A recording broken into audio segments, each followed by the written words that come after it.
All Lutosławski's schooling was here in Warsaw. He attended Warsaw University and he got 2 degrees from the conservatory.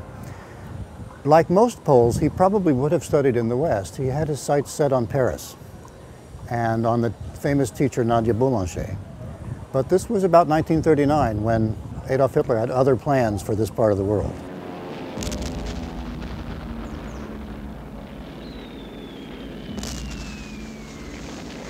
After he graduated from the Warsaw Conservatory, Lutosławski did his mandatory training with the Polish Army. When Germany invaded Poland in September 1939, he was mobilized with his Army radio unit at Kraków. Behind me is the river Vistula that runs right through Warsaw, separating the eastern districts of the city from the historic center. Behind me we can see the old town with its red tile roofs and its steeples. At some point in the late fall of 1939, Lutosławski would have found himself making his way across this river back home to central Warsaw. The war had begun. His unit had been captured by the German army fairly quickly. He had escaped fairly quickly also, and then traveled by night over 400 kilometers from eastern Poland back to home in Warsaw.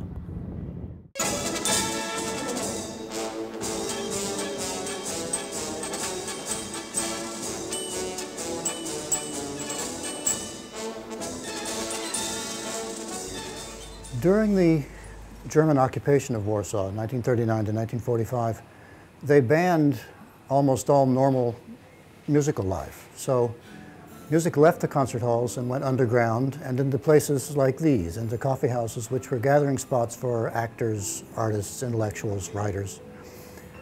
It would have been in a coffee house something like this that Lutosławski and his partner Andrzej Panównik earned their living for almost 5 years. When the Germans occupied Warsaw, one of the things that they did was to disrupt musical life. In fact, for example, it was illegal to play Chopin during the entire course of the war. You couldn't put it on the radio, you couldn't play it live, because of course Chopin was a symbol of the Polish national character, which the occupiers wanted to destroy. The repertoire were arrangements of everything from Bach toccatas to Bizet's Carmen, to foxtrots by Cole Porter, to popular songs by George Gershwin and even Duke Ellington. It was everything. But when, in August 1944, the Polish underground launched the Warsaw Rising, a last-ditch effort to drive out the German occupation, he and his mother fled to a relative's house outside the city. He was looking after his mother because his father had been killed by Bolsheviks. His other brother had been taken off to Siberia where he died. So he spirited her away, and there's an extremely touching document. It's a collection of little notebooks, and he and his mother together sat composing and copying out little exercises. It tells us that at a time of extreme distress, when they would hear all the explosions and at night they would see the sky lit up, that they were huddled together in a little attic, composing what might seem to be little ditties and inconsequential little canonic pieces. It gives us an insight into how there can be a complete difference between the external appearance of what a composer does and what's going on internally.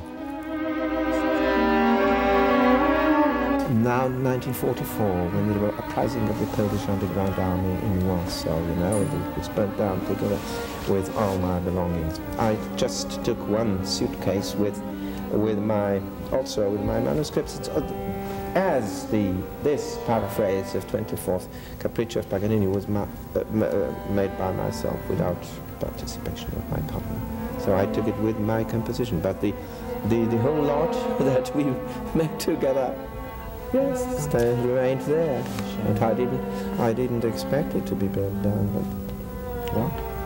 It's life. It's life. So yes. surrounded by chaos, murder, mayhem, and a kind of collective insanity. The only way to preserve one's sanity is maybe to retreat into a little private world of order. And I think that is part of the key to his personality, not just at that time during the Second World War, but right through his life. It's a very long story there, but all connected by this peculiar psychological principle that as composers we try to create something special and beautiful and ordered from our private imaginary world, even though the external world says nothing of this.